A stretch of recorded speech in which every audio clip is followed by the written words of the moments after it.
రాజ్యాంగంలోని 22వ అధికరణం ప్రకారం ఒక న్యాయవాది ద్వారా తనను తాను రక్షించుకునే ప్రాథమిక హక్కు ప్రతి వ్యక్తికి ఉంది.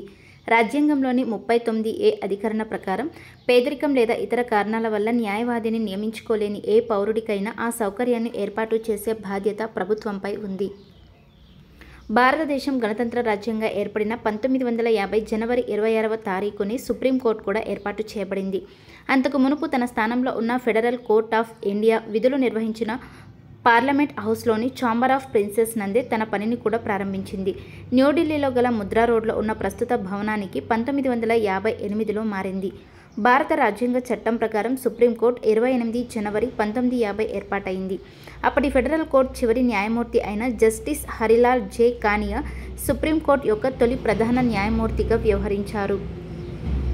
మొట్టమొదట 1862లో కలకత్తా, ముంబై, మద్రాస్ ప్రెసిడెన్సీ నగరాల్లో హైకోర్టులు, 1966లో ఢిల్లీ హైకోర్టు ఏర్పాటు చేశారు.